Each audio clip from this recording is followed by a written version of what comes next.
Well, to see this site as I can see it now, it's a revelation, if you like, to me, because I was on the ground floor, if you like, when the site itself was known as Dunning's Field. And I think the site still retains a lovely semi-rural aspect about it. It still has now. It's quite close to Cannock Chase.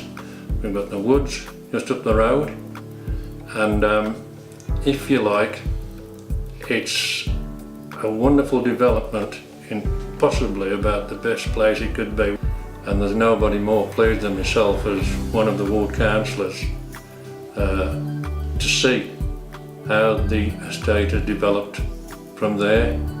It's absolutely magnificent. At one time, when I was delivering my leaflets for the elections, I used to be, in the last 5 or 6 years or so, be a little ashamed of the outlook on the estate itself. It had become so run down. It didn't detract from the people that lived there, the ones that were left, but at the same time it needed development, and that is where the development came in. We went into partnership with Lovells and Waterloo. We wouldn't have been able to afford it otherwise. We got government funding from the Housing Association, and it went from there. My wildest dreams wouldn't have thought that it was going to turn out like it has done.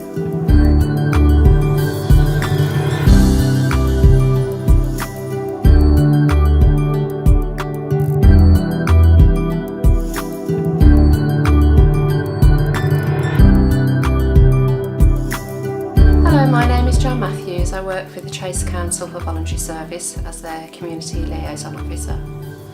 My role as a Community Liaison Officer involves a lot of information sharing in the community, involving agencies, organisations. As part of my role, I organise a community brunch which is held on the last Friday of every month at the Chase Baptist Church in Chadsmore, where the organisations, agencies, councillors, businesses all come along, share information with residents.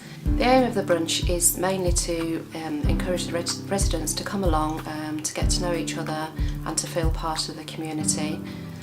Through the brunch they can access various different services and organisations. I've looked around the development myself and I think it's a really amazing development, and I'm sure people will be very happy moving in here and getting to know each other. People from different backgrounds and different ages, families, single people, and it'd be really interesting to see in the future how everything develops and they join in the community. On a personal level, I think this project is going to be ideal in including local businesses and people from the community all getting to know each other, and it will be a real benefit for Chadsmore. I think that keeping communities very much alive is very important, and developments like this are critical to have in your area to keep all these families together, keep the support going, and keep the old style of community really important.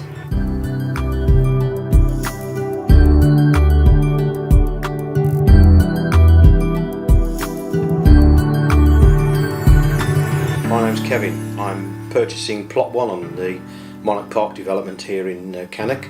It's a 2-bedroom property and I'm purchasing it from Waterloo Homes in a shared ownership basis, looking to set up a home for myself and part-time for my son who's still a student at university. The property's really nice.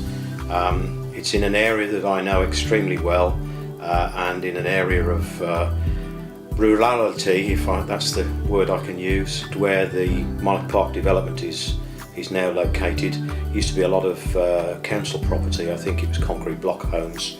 I know the area, I know the town, and I know the rural location that I'm now buying into, because you can say that Cannock Chase, 30 odd square miles of forestry and an area of outstanding natural beauty is on your doorstep when you live 2 or 3 miles away. In my case it's about 100 yards, so it's really fantastic. The property I'm buying, I think I may have mentioned, is a 2-bedroom semi-detached property, and shared ownership is the way in which I'm buying my new home.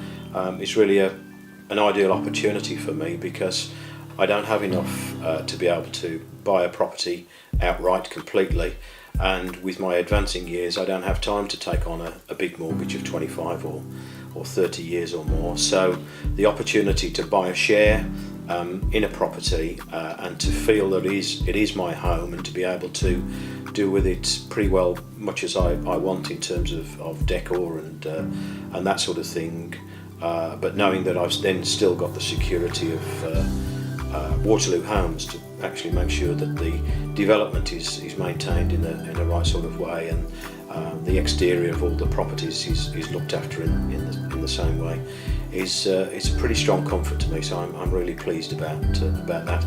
Just talking a little bit more about the whole development, I think it's somewhere in the region of 100 homes. You know, a mix of terraced, semi-detached, detached properties from 2 through to 4 bedrooms, and the impression that I get is that the builder, Lovell, as well as Waterloo Homes, the Housing Association, and the local authority, Cannock Chase District Council, have really worked well together in actually developing this site to replace what was a very run-down and tired old council development of concrete homes. They may have been Waite-style homes that had really reached beyond their sell-by date or their use-by date. This really seems to be the sort of way forward. Shared ownership, affordable rented property, private property together in the same development is really a strong way of building community, and what the partnership of Cannock Chase, Lovell and Waterloo have achieved here could achieve a lot for other communities and other towns and other villages around the country. And I would heartily endorse any local authority taking up the mantle and doing what has been achieved already here. And maybe if you ask me nicely, I'll invite you to my housewarming.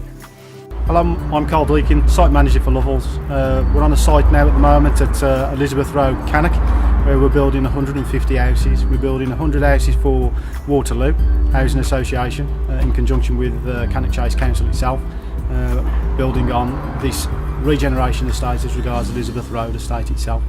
There was originally 100 houses on the site itself which have been demolished to make way for the new 100 Waterloo houses itself, and obviously 50 houses that Lovell's are going to be doing for sale within the scheme itself as well. They range from 2-bedroom to 4-bedroom properties itself, and a mixed tenure across the whole job itself. So it's a traditional build of brick and block itself, with all code 4 installations within the properties itself, and obviously external clad work. So there's no definition as regards which houses a tenure position is. They're all exactly the same as they look from the front itself. So they're all intermingled just to make sure that we get the right community spirit. We have an initiative where we take on apprentices. We've got 5 apprentices on the scheme at the moment at present itself. Carpenter apprentice, bricklayer, 2 plumbers and a civil engineering apprentice. So they're all from the local area itself that we've took on. They'll start their indentured apprenticeships in September, going to college to attain their MVQs as regards what they're doing, as regards the disciplines that they're going to be working in. Obviously gaining a lot of experience whilst on site itself, and obviously we'll mentor and nurture them just to make sure that they come up to the right standard as regards trades that we require to build our properties itself. I'm Zoe Wilson and this is Sophie Wilson. And this is our dog Blossom, and I pet as a dog.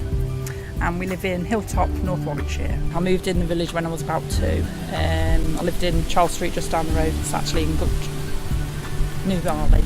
And then I moved up here when Sophie was about 4 or 5, so it's about 6-7 years ago now. My mum and my brothers live in the village, or well, one of them now. I've always lived in the village from when I was about 2. I moved out for a bit, then we got offered a house up Hilltop at number 29, and when we got offered that, they told us that they were going to do renovation work on the properties, and they weren't sure how long it was going to be, but they informed us of that when we first moved in.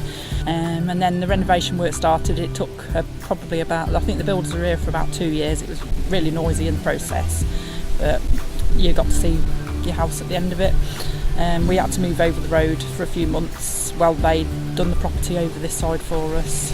And the gardens will be attached. Yeah, the gardens will be attached to the houses. We're going to have all the gardens fenced off, so it'll be a lot better for all the kids and everybody up here, basically. And we was going to have like wildlife gardens and stuff put out the backs, which we have.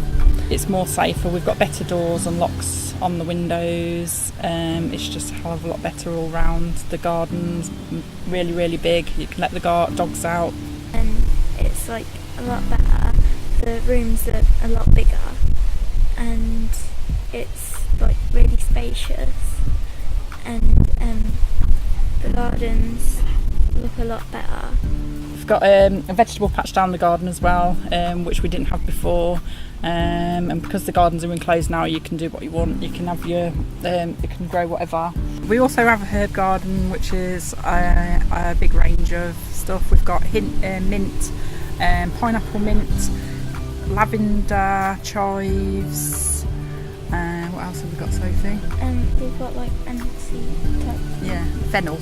Nonsense. Fennel, lovely house. It's got double glazing, well, secondary glazing it's called, isn't it? Underfloor heating and bathroom, well, toilet downstairs. The garden's being on the back. The underfloor heating. No cracks in the ceiling. Yeah, we've got the downstairs toilet now, which is absolutely brilliant for me. It's just a lot better. It's a lot more friendly, and it's more spacious, and it's basically a lot better, and I'm glad that they did it. We've got the herb garden now and the vegetable patch, so we can plant our own things. We don't have to keep going out buying things. We can just help ourselves to stuff in the garden, and it's a lot better. Councillor John Winter, Chairman of the Housing Subcommittee of North Warwickshire Borough Council. These were miners' cottages built about the 1900s for the miners, and the managers' cottage houses was at the top of the street. And in 1947, I think it was, when the Coal Board was nationalised, the Coal Board took them over. And in 1970, the Coal Board decided to get rid of all their properties, and that's when the council became involved with them. We were looking at schemes to try and renovate ex-Coal Board properties, but then there was a time frame come in for prefabricated reinforced concrete houses, which only had a time scale of so many years, so we had to do them first before the funding run out. Then we looked at these, and one of the suggestions was that we knock them down and start again, but the tenants and residents weren't very happy with our approach, so then we started looking for alternative answers. Then we went to Waterloo and put it to them, and they come back and said yes, they'd be interested, from the Homes and Community Agency, and we also got a low carbons grant as well, which helped. And then we put solar panels on the roofs, heat source pumps in the ones where we couldn't fit solar panels, but we couldn't have done it without the tenants or the residents or Waterloo, and particularly the council staff. I mean, projects like this don't just happen overnight, you know, they take a lot of planning and to get done. So then we put solar panels on some of the roofs, and where we couldn't fit solar panels, we fitted ground heat source pumps. And without grants from the local communities agency and the low carbon emissions, we wouldn't have been able to do any of that. So we're very grateful for those grants, but obviously, you know, things like this don't happen unless we can get some grants from other places to do it with.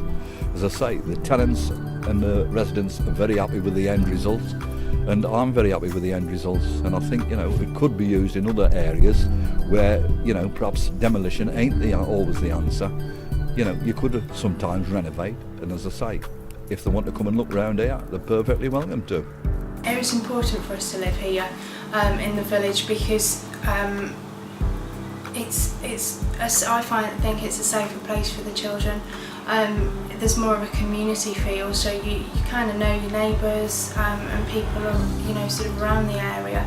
But it also means that Ethan is going to meet people, he can go out, he can play, he's not going to be stuck in the house, and it's safer to send him out to play. But it's important for me because I like living, I was brought up in this area, and I like living here. And I think that's the biggest thing, we're happy. It's important to us to live close to where we work. As my husband's a chef, He works on social hours, and we actually do only have one car between us. So for him to finish work at 11 o'clock at night to be able to get home is obviously very important. Other ways living here has really helped me. We suffered, my dad died last year very quickly, unfortunately. He was diagnosed with cancer in April and died in June. My mum and dad live in the village along from here. And just being in this village now, it means I'm closer to my mum. We couldn't afford a private rent in Kingsbury due to our income, so when the opportunity came up to move here, it was a godsend for me, because it means I can fit in going to work, looking after Ethan, my husband working, but just being able to spend time with my mum, and if anything happens I can get to my mum in 5 minutes rather than half an hour. What I like about my new home, what I don't like would be the question to ask. I love it. It's from the French doors that lead out onto the garden, to the brightness of the house, the size of the houses. It means Ethan and his half brother that we have sort of at the weekends, they've got a nice big room. We're right next to a sports field. We've got a park at the back of the house. We couldn't really ask for any more, but no, I love this house. It's been a real godsend for us, really.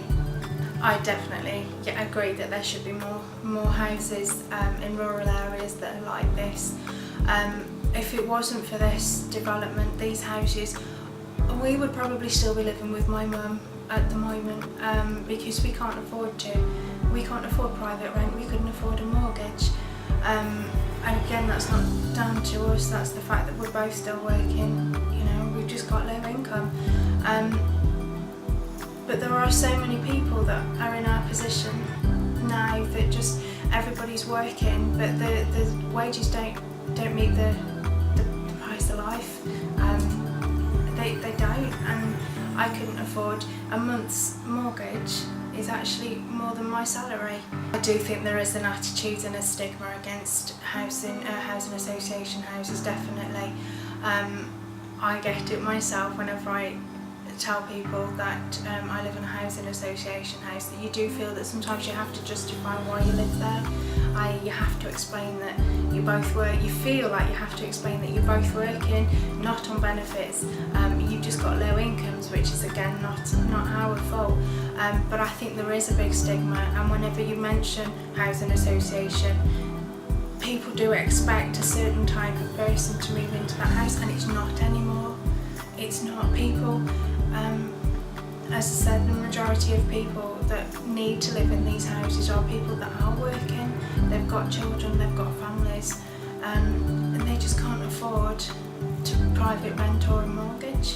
I would say to anybody, the councils or the districts that are looking at rural housing, more affordable housing for people, is please do it. There are a lot of people struggling out there with families that are trying their hardest, and with the way that society is at the moment, with the incomes, people can't afford to live. And why should somebody like myself, who's lived in a village all my life, why should I have to be forced to move into inner city when I've never been around there? You know, this is my home. Just because, why should I be forced to live there just because I can't afford it? That's then changing society, and that's bringing back the whole let's build a council estate somewhere and put everybody who's on benefits, which is how it used to be, but it's not now. I think, like we just said, the benefits of having more people move in who are families, you know, that means the local shops in the villages, they get more custom, which it can only help them, because we don't bother sort of I know you can't say this is one of the shops in the village, there isn't another big supermarket sort of within walking distance, so it is the local shops. We have hairdressers, a couple of pubs, you know, and at the end of the day, if it wasn't for these houses bringing new life into the villages, then again, it is elderly people and they're not always going to want to use the shops.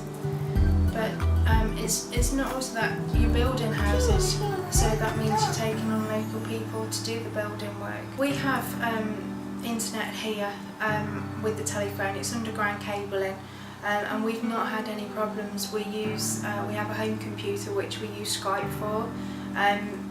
So my sons can see his brother, can see his nan, his granddad who lives in Bristol, and his uncles. We Skype them quite a lot, and we've not really had any problems with internet. I use it to check my work emails, and if need to I can do a little bit of work from here. My husband has an Xbox which he connects up. Again, we also use the Xbox to speak to his dad and his brothers in Bristol. So yeah, we don't really have any problems with internet. It's just the same as it was where we lived before. From 2008, the two villages realised an urgent need for affordable rural housing. There was community consultation which resulted in a housing needs survey and then the discovery of plots of land that would be successful. 15 houses were built, 6 in Dysworth, 9 in Long Watton. There was a surge of people to occupy them. They turned out beautifully. The young families moved in. It's been incredibly successful. The allotments which go with it have been joining the two villages together, and a lot of success has come as a result. And I would recommend any village thinking about extending their homes to consider rural housing through a housing association with a housing needs survey. I'm Tom. I am Adam. This is actually my first house that I've moved into, and looking into other houses, they're actually quite expensive. And this is really cheap for where it is and how big it is really good. It's nice. There was a place soon after they were all built. The place, Adam got the place, and I was asked if I wanted to be a joint tenant, and I thought it would be great. I'd been wanting to move out of my house for quite a while, looking at different options, and the only things that came to the same price as this house really, in terms of rent, were really small flats and apartments in Donington. And I wanted to stay out of a place like this, in a nice quiet countryside house, such a big place. Adam learned to live independently at college and with different carers and placements and things. And having a house so close to my parents is fantastic for him, because if he ever needs help or support, they're there for him. And with me there as well, it's just perfect.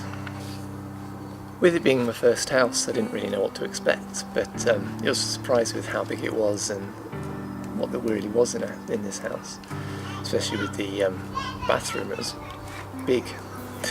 And then the shower and bath, I didn't think there'd be that much in there. There'd be a small, cramped bathroom, and there would be much in the kitchen. It's the space and things of being a big shop, it's been really nice. Say people who are first thinking about moving out of houses and into their own house, it's definitely very helpful with the price. And if all the houses are built like this, it's fantastic. The house is amazing. It looks nice in this village, rather than looking how they used to build houses just as big terrace houses that look ugly. This is really nice, and it's because when they were first being built, there were definitely a lot of negative things going around the village about how it might look and it not really fitting in with the village. But once it was finished, everyone was happy about it, and it's much nicer now. I love the location mostly. The village it's in is just fantastic, how quiet it is, and everyone's really friendly. It's a fantastic neighbourhood. Thank you ever so much for today. It's been really useful for us as a company. It's really nice when we get to meet the clients prior to building, so we can incorporate all of their needs. There's nothing worse than building something, a client coming along after the build, and we having to change stuff. Well, it's really good for us as well to be in from ground level, you know, before anything gets made. We can have all our bits and bobs put in that we need and be able to feel involved in the whole thing, which is really nice, and it's going to be great for us all. It's going to impact so much on our day-to-day life, really, on absolutely everything. Just it's going to be so much easier. This is what we're here to do. Yeah, it's very good, isn't it, Mister? Good, yeah. It's you know, and to be able to just be 5 minutes down the road from my old house, you know, it's not going to impact on any of my extended family having to travel any further to help me out. I mean, my dad spends most days down here, he'll let me get the kids ready, dressed, fed and things, so it's nice to still be able to have them in such close proximity. Well, thank you to both you and Kayla for your time today. It's been lovely to meet you. It's quite important for me personally to meet my clients beforehand, just so I can build up a rapport and